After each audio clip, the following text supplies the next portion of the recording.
सभी को नमस्कार। आइए आज हम एक नए अध्याय के बारे में पढ़ते हैं। अध्याय का नाम है मेरे बचपन के दिन, जिसकी लेखिका हैं महादेवी वर्मा। अध्याय को पढ़ने से पहले आइए हम लेखिका के जीवन से परिचित हो जाएं। महादेवी वर्मा का जन्म सन 1907 फर्रुखाबाद उत्तर प्रदेश में हुआ था। इनकी शिक्षा दीक्षा प्रयाग में ही हुई और प्रयाग महिला विद्यापीठ में प्राचार्य पद पर लंबे समय तक कार्य करते हुए लड़कियों की शिक्षा के लिए इन्होंने काफ़ी प्रयत्न किया। इनकी मृत्यु सन 1987 में हुई। इनकी रचनाओं से भी हम परिचित हो जाएं। इनकी रचनाएं हैं जिसमें काव्य संग्रह में हैं निहार, रश्मि, नीरजा, यामा, दीपशिखा, और गद्य रचनाओं के अंतर्गत हैं अतीत के चलचित्र, स्मृति की रेखाएं, पथ के साथी, श्रृंखला की कड़ियाँ। इन्होंने संस्मरण एवं रेखाचित्र को बुलंदियों तक पहुंचाने का श्रेय इनको जाता है। इन्होंने जो संस्मरण मतलब याद करके किसी भी घटना या किसी भी व्यक्ति के बारे में अच्छे से लिखना, उसे संस्मरण विधा कहते हैं। और रेखाचित्र का मतलब होता है शब्दों के माध्यम से किसी का इस प्रकार से वर्णन करना कि उसका चित्र उत्पन्न हो जाए, उसे रेखाचित्र कहते हैं। तो ये दोनों गद्य विधाओं को इन्होंने बुलंदियों तक पहुंचाया। मेरे बचपन के दिन में लेखिका ने बताया है कि उनके बचपन के दिनों को उन्होंने याद करके लिखा है कि जब वे विद्यालय में पढ़ रही थीं और इस अंश में लड़कियों के प्रति जो सामाजिक रवैया था, विद्यालय की जो सहपाठिनी थीं और छात्रावास के जीवन और स्वतंत्रता आंदोलन के प्रसंगों का इसमें बहुत ही सजीव वर्णन हुआ है। आइए इन्हीं सब चीज़ों के बारे में हम इसमें जानते हैं। लेखिका ने इन पंक्तियों से इस अध्याय का प्रारंभ किया है कि बचपन की स्मृतियों में एक विचित्र सा आकर्षण होता है। कभी कभी लगता है जैसे सपने में सब देखा होगा। परिस्थितियां बहुत बदल जाती हैं। इसके माध्यम से लेखिका ये बता रही हैं कि जो बचपन की स्मृति होती है ना, उसके प्रति सभी कोई आकर्षित हो जाते हैं। जब बड़े हो जाते हैं तो लोग अपने बचपन के दिनों को याद करते हैं। आप भी अपने बचपन के दिनों को याद करते होंगे। और कभी कभी बचपन की घटनाएं हैं इतनी मनमोहक लगती हैं, आकर्षक लगती हैं कि लगता है कि वास्तव में ऐसा हमारे बचपन में हुआ था। क्योंकि जब हम याद करते हैं तब हम बड़े हो चुके रहते हैं और उस समय की परिस्थितियां बिल्कुल अलग हो जाती हैं। तो लेखिका इसके माध्यम से बता रही हैं कि बचपन के दिन हैं सभी के लिए आकर्षक होता है, सभी को आकर्षित करता है। आइए हम आगे देखते हैं। इसमें लेखिका हैं सबसे पहले पुत्री जन्म के बारे में बता रही हैं, उनके जन्म के बारे में, अपने जन्म के बारे में, कि अपने परिवार में कई पीढ़ियों के बाद महादेवी उत्पन्न हुई थी। प्रायः 200 वर्षों तक लड़की थी ही नहीं उनके परिवार में। अब इसका कारण क्या था, इसको लेकर लेखिका ने स्वयं बताया है। सुना है उसके पहले लड़कियों को पैदा होते ही परमधाम भेज देते थे। परमधाम भेज देते थे मतलब लड़कियों को मार दिया जाता था। वास्तव में ऐसा होना नहीं चाहिए, पर पहले ऐसी स्थितियां थीं। लिंग भेद, लोगों के मन में लड़कियों के प्रति एक अलग दुर्भावना थी। और लेखिका बड़ी भाग्यशाली थीं और उनके परिवार में जो बाबा थे वो कुल देवी दुर्गा की बहुत उन्होंने पूजा की। उनकी कामना थी, उनकी इच्छा थी कि लड़की पैदा हो। अब परिणाम वही हुआ, लड़की का जन्म हुआ, महादेवी। लड़की की बड़ी खातिर हुई और लड़की होने का जो अभिशाप उस समय की अन्य लड़कियां सहा करती थी, वो अभिशाप महादेवी को सहना नहीं पड़ा। इसके माध्यम से लेखिका ने ये बताने की कोशिश की है कि उनके परिवार में बाबा एक ऐसे व्यक्ति थे जो लड़की का होना अभिशाप नहीं मानते थे और इसीलिए महादेवी को एक अलग प्यार दुलार पूरे परिवार से मिला। लेखिका फिर अपने परिवार के भाषाई वातावरण के बारे में बताती हैं। विद्यार्थियों, ये जानिए कि हमारे परिवार के भाषा का जो वातावरण होता है वही भाषा है हमारे जीवन में उतरती है। मतलब हमारे परिवार के भाषाई वातावरण का प्रभाव हमारी भाषा पर, हमारे भाषा ज्ञान पर पड़ता है। लेखिका के बाबा वो फारसी और उर्दू के जानकार थे। पिताजी ने अंग्रेजी में पढ़ाई की थी। इस प्रकार से हिंदी का कोई वातावरण नहीं था। अब आखिर पर महादेवी वर्मा हैं, वो लेखिका बनी, हिंदी में बहुत उन्होंने नाम पाया, तो हिंदी का वातावरण आखिर बना कैसे? इसके बारे में लेखिका ने बताया है कि उनकी जो माता थी वो जबलपुर से आई, और जबलपुर चूँकि वह मध्य प्रदेश का शहर है और वहाँ पर हिंदी बोली जाती है, इसलिए माता के साथ हिंदी इस परिवार में आई। और माता का स्वभाव बड़ा धार्मिक था, तो वह हिंदी में वो भजन और अन्य ब्रज भाषा इत्यादि में जो मीरा के भजन वगैरह वह गाती थीं। तो इस प्रकार से माता के आने के कारण परिवार में हिंदी का वातावरण बना।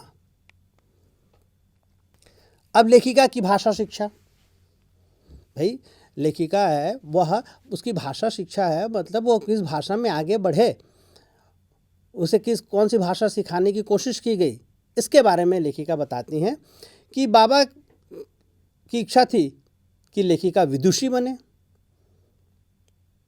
विद्यार्थियों ध्यान रखिएगा कि विद्वान पुल्लिंग शब्द होता है और विदुषी स्त्रीलिंग शब्द होता है। तो बाबा चाहते थे कि महादेवी है यह विदुषी बने, और उर्दू और फारसी सिखाने के लिए उन्होंने मौलवी साहब को बुलाया। लेखिका है वह उर्दू और फारसी नहीं सीखना चाहती थी। वो बिल्कुल दूसरे दिन जब मौलवी साहब आए तो वो चारपाई के नीचे छिप गई, जैसे सामान्यतः बच्चे करते हैं कि जिस व्यक्ति से कुछ उनको प्रेम नहीं होता है, जिस व्यक्ति से वो भागना चाहते हैं, तो क्या छिपने की जगह ढूंढते हैं। और सामान्य रूप से चारपाई के नीचे छिपना आसान होता है बच्चों के लिए। तो लेखिका है महादेवी है, बचपन में वो चारपाई के नीचे छिप गई। फिर पंडित की व्यवस्था की गई जो कि संस्कृत पढ़ाए। तो एक पंडित जी आते थे और महादेवी को संस्कृत पढ़ाया करते थे। अब हिंदी का ज्ञान कैसे हुआ?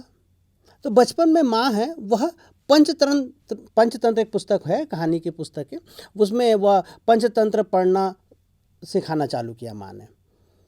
धीरे धीरे महादेवी वर्मा है वह सीखने लगी हिंदी पढ़ना, और माँ को थोड़ा संस्कृत ज्ञान भी था। उनकी गीता में विशेष रुचि थी, और पूजा पाठ के समय जब वह गीता के श्लोक पढ़ा करती थी तो लेखिका बैठकर संस्कृत सुना करते थे। ये सब प्रसंगों से ये समझ लीजिए कि बचपन में बच्चे को जैसा भाषाई वातावरण मिलता है, बच्चा उस भाषा में फिर आगे बढ़ता है, उस भाषा को सुनता है, फिर वो बोलता है। इस तरह से महादेवी पर भी संस्कृत, हिंदी, इन सब का प्रभाव पड़ता रहा। हाँ, परंतु वो उर्दू और फारसी वह नहीं सीख पाई। कारण था कि उनमें रुचि नहीं थी उर्दू और फारसी को सीखने की। अब स्कूल का वातावरण, जब स्कूल गई तो उन्हें मिशन स्कूल भेजा गया, और वहाँ का वातावरण बिल्कुल अलग था। और प्रार्थना जो वहाँ कराई जाती थी वो प्रार्थना महादेवी को अच्छी नहीं लगी, इसलिए मन नहीं लगा और उसने मिशन स्कूल जाना बंद कर दिया। जैसे आप लोग को भी होता होगा कि आप लोग को भी जब मन नहीं लगता तो आप विद्यालय नहीं जाते हैं। छोटे बच्चे तो और ज़्यादा उनके मन में रहता है विद्यालय जाना मतलब घर से दूर होना, अपने लोगों से दूर होना। तो महादेवी ने जब विद्यालय जाना बंद कर दिया और जब उसे भेजा जाता था तब वो रोती थी। तो फिर घर वालों ने देख लिया से कि ये जिस विद्यालय में जा रही है, जिस स्कूल में पढ़ने जा रही है, उस स्कूल में इसको पढ़ने की रुचि नहीं है। किसी तरह से वह चौथी कक्षा तक वह पढ़ती रही, और उसके बाद फिर कक्षा 5 से उसकी भर्ती हो गई क्रास्थवेट गर्ल्स कॉलेज में। यहाँ का वातावरण बहुत अच्छा था। यहाँ हिंदू और ईसाई लड़कियाँ अध्ययनरत रहती थीं। हिंदू लड़कियों के खाने पीने का इतना ध्यान रखा जाता था कि मेस में प्याज तक नहीं बनता था, ताकि जो शाकाहारी हैं उन्हें खाने में कोई तकलीफ ना हो। तो क्रास्थवेट जो गर्ल्स कॉलेज था वहाँ का वातावरण बहुत अच्छा था, और उसी कॉलेज में ये महादेवी पढ़ती रहीं और अन्य लड़कियों के साथ, जिसमें कि हिंदू और ईसाई लड़कियां शामिल थीं। अब छात्रावास में रहते हुए महादेवी का सुभद्रा कुमारी से परिचय कैसे हुआ। सुभद्रा कुमारी चौहान आपने नाम सुना होगा बच्चों, जिन्होंने झांसी की रानी कविता लिखी थी और वह आप लोगों ने पढ़ी भी होगी। तो उन्हीं सुभद्रा कुमारी से महादेवी का परिचय छात्रावास में हुआ। छात्रावास के एक कमरे में 4 छात्राएं रहती थीं। एक कमरे में 4 छात्राओं के रहने का प्रबंध था। और जो सुभद्रा कुमारी थी वो 2 वर्ष सीनियर थी महादेवी से, और सुभद्रा उनकी पहली साथिन बनी। छात्रावास में और किसी लड़की से इतना गहरा परिचय, गहरी मित्रता नहीं थी जितनी कि सुभद्रा से हुई।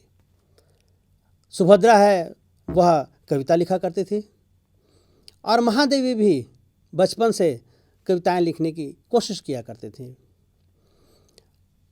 महादेवी की माँ है वो मीरा का पद गाया करती थी और मीरा के पदों को सुनकर, वो जो ब्रज भाषा में लिखी होती थी वह कविताएं, वह पद, तो वो सुनकर ब्रज भाषा में महादेवी ने लिखना आरंभ किया। और सुभद्रा खड़ी बोली, जिस हिंदी में हम पढ़ रहे हैं, हम बात कर रहे हैं, ये खड़ी बोली कहलाती है। तो सुभद्रा है इस खड़ी बोली हिंदी में वह लिखा करती थी। अब सुभद्रा कुमारी का अनुकरण करते हुए महादेवी ने भी क्या किया, खड़ी बोली में लिखना आरंभ किया। हमारे जो अपने मित्र होते हैं, जो हमारे निकट होते हैं, हम लोग क्या करते हैं, उनकी कुछ अच्छाइयाँ होती हैं उसका हम अनुकरण करते हैं। बिल्कुल उसी प्रकार से भी महादेवी ने भी क्या किया, सुभद्रा कुमारी का अनुकरण करते हुए खड़ी बोली में वह कविताएं, रचनाएं लिखने लगी। अब सुभद्रा जी बड़ी थी और वो कविता के क्षेत्र में, साहित्य के क्षेत्र में थोड़ी प्रतिष्ठित भी हो गई थी, उनका नाम था। अब लेखिका उनसे छिपा कर लिखती थी। संकोच होता होगा, शायद ये डर रहता होगा कि मैं शायद अच्छी कविता न लिख रही हूँ और सुभद्रा को दिखाऊंगी तो वो मेरी हंसी न उड़ाए, जो भी कारण रहा हो। तो वह छिपा कर लिखते थे। सुभद्रा को पता नहीं था, पर कहीं से सुभद्रा को यह खबर लग गई और एक दिन सुभद्रा ने प्रश्न किया, महादेवी तुम कविता लिखती हो? अब महादेवी डर के मारे उसने कहा नहीं। सुभद्रा समझ गई कि ये मुझसे छिपा रही है। और सुभद्रा ने फिर कमरे की तलाशी ली। अब उस तलाशी में फिर अनेक कविताएं मिल गई। सुभद्रा खुश हुई और उन्होंने बाकायदा खुशी के साथ एक हाथ से बिल्कुल महादेवी को पकड़कर और दूसरे हाथ में उनकी जो कविताएं वाली कागज़ थे उन्हें पकड़कर वह हॉस्टल में प्रचारित करने लगी, देखो ये कविता लिखती है, देखो ये कविता लिखती है। मतलब एक अच्छी जो मित्र की भूमिका, एक अच्छी सखी की भूमिका सुभद्रा ने निभाया। इस तरह से प्रचारित करते हुए एक प्रकार से उन्होंने महादेवी को प्रोत्साहित किया। अब जब मित्रता और गहरी तब हो जाती है जब दोनों की प्रवृत्ति, दोनों की आदतें, दोनों का स्वभाव एक जैसा हो। अब यहाँ पर इतने प्रसंग से हमने ये जान लिया कि महादेवी वर्मा में और सुभद्रा में एक अच्छी बात दोनों में एक जैसी थी, वह थी कविता लिखना, कविता की रचना करना। इसलिए उनकी मित्रता और गहरी हो गई। आपको पहले बताया जा चुका है कि सुभद्रा उम्र में बड़ी थी, 2 वर्ष सीनियर थी, फिर भी उनकी मित्रता गहरी हो गई। और सुभद्रा से जब मित्रता अच्छे से स्थापित हो गई, उसके बाद फिर जब अन्य लड़कियां खेलती रहती थीं तो उस समय ये खेलने में शामिल न होकर दोनों तुक मिलाया करती थीं।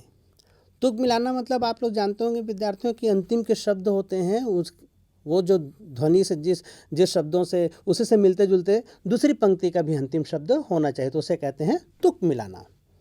और उस समय फिर एक पत्रिका छपा करती थी, स्त्री दर्पण, उस पत्रिका में दोनों की रचनाएं छपनी चालू हो गई। इस तरह से दोनों अब साहित्य सृजन में लग गई। कविताएं लिखना उन दोनों का एक प्रमुख रुचि हो गई थी। उनकी रुचि दोनों की रुचि पत्रिकाओं में कविताएं लिखकर भेजने में होने लगी और इस प्रकार से दोनों है साहित्य क्षेत्र में आगे बढ़ने लगी। यहाँ तक जो हमने अध्ययन किया है विद्यार्थियों, उसमें से कुछ प्रश्नों का हम अभ्यास कर लें। प्रश्न है, मैं उत्पन्न हुई तो मेरी बड़ी खातिर हुई और मुझे वह सब नहीं सहना पड़ा जो अन्य लड़कियों को सहना पड़ता है। इस कथन के आलोक में आप यह पता लगाएं कि उस समय लड़कियों की क्या दशा कैसी थी और लड़कियों के जन्म के संबंध में आज कैसी परिस्थितियां हैं। तो उस समय लड़कियों की दशा कैसी थी, आइए देखें। उस समय अधिकतर लड़कियों की स्थिति अत्यंत दयनीय थी। सभी लड़कियों की तो नहीं, पर बहुत ज़्यादा लड़कियों की स्थिति अत्यंत दयनीय थी। पुरुषों के सामने नारी को अत्यंत हीन दृष्टि से देखा जाता था। इसका एक कारण समाज में व्याप्त दहेज प्रथा भी थी। इसी कारण बहुत सी लड़कियों को जन्म के समय या तो मार दिया जाता था या उन्हें घर की चार दीवारी के अंदर कैद करके रखा जाता था। बच्चों, क्या ये सही है? ऐसा होना चाहिए था क्या? नहीं होना चाहिए ना। लड़का लड़की में भेदभाव नहीं करना चाहिए। पर ये पहले समाज में लोग लड़का लड़की में भेदभाव किया करते थे। लड़कों को जितनी स्वतंत्रता थी उतनी स्वतंत्रता लड़कियों को नहीं दी जाती थी। शिक्षा पाने का अधिकार भी केवल लड़कों को ही था और उच्च वर्गों की कुछ लड़कियां ही शिक्षित थीं। ज़्यादातर लड़कियां अशिक्षित रहा करते थे। अब परिस्थितियां के हिसाब से देखें कि समय के साथ साथ, आज की परिस्थिति के हिसाब से, कि समय के साथ साथ लड़कियों की स्थिति में पहले से अधिक सुधार आया है। इसका एकमात्र कारण अपने अधिकारों को पाने के लिए नारी की जागरूकता है। लड़कियां आज पढ़ लिख कर नौकरी कर रही हैं। हम कह सकते हैं कि पुरुष प्रधान समाज में नारी आज पुरुषों से पीछे नहीं है। तो पहले की परिस्थिति और आज की परिस्थिति में बहुत अंतर आ गया है। पहले नारी को इतनी स्वतंत्रता नहीं थी, आज नारी है वह आगे बढ़ रही है। पुरुष के साथ कंधे से कंधा मिलाकर वह समाज को आगे ले जा रही हैं। अगला प्रश्न देखें, लेखिका उर्दू फारसी क्यों नहीं सीख पाई? हमने देखा था कि महादेवी वो मौलवी साहब को देखते ही कहाँ है, चारपाई के नीचे छिप जाती थी। तो लेखिका उर्दू फारसी आखिर क्यों नहीं सीख पाई वो? इसका उत्तर इस प्रकार से होगा कि उर्दू फारसी में अरुचि होने के कारण लेखिका को यह भाषा कठिन लगी। इसी कारण से लेखिका उर्दू फारसी नहीं सीख पाई। आप लोग को भी जिसमें रुचि नहीं होती होगी उसको सीखने में आपको भी कठिनाई होती होगी ना। बिल्कुल उसी तरह से लेखिका को भी कठिनाई होती थी उर्दू फारसी, और अरुचि थी इसलिए कठिन लगने के कारण अरुचि रही और वो मौलवी साहब से नहीं पढ़ी और इसीलिए नहीं सीख पाई वो। अगला प्रश्न देखें, लेखिका ने अपने माँ के व्यक्तित्व की किन विशेषताओं का उल्लेख किया है? व्यक्तित्व में बहुत सारी विशेषताएं थी लेखिका के माँ की, तो कौन कौन सी विशेषताएं थी? इसका उत्तर इस प्रकार से होगा, लेखिका ने माँ के व्यक्तित्व की निम्नलिखित विशेषताओं का उल्लेख किया है। पहली विशेषता, उनके परिवार में केवल उनकी माँ को ही हिंदी आती थी, हिंदी की जानकार थी वो। दूसरी विशेषता, वे धार्मिक स्वभाव की थीं। तीसरी विशेषता, उनकी माँ गायन और लेखन में रुचि रखती थीं, मीरा के पद गाती थीं और कविताएं वगैरह भी लिखती थीं वह। चौथी विशेषता, उनकी माँ को संस्कृत का भी ज्ञान था। और पांचवी विशेषता, गीता में उन्हें विशेष रुचि थी। तो माँ के व्यक्तित्व की जो विशेषताएं थी, उन विशेषताओं का प्रभाव महादेवी के जीवन में भी बहुत ज़्यादा पड़ा है। इसीलिए महादेवी वो भी धार्मिक स्वभाव की थी और लेखन में भी उनकी रुचि रही। संस्कृत तो वो पढ़ाती थी वह, और हिंदी के क्षेत्र में उन्होंने एक अच्छा नाम बनाया। साहित्य के माध्यम से उन्होंने अपने रचनाओं को साहित्य जगत में प्रतिष्ठित किया। इतना अच्छा साहित्य लिखती थी। तो यहाँ पर ये अध्याय का आधा अंश हम समाप्त करते हैं और दूसरे भाग में हम इसके आगे का अंश हम पढ़ेंगे। सभी को बहुत बहुत धन्यवाद।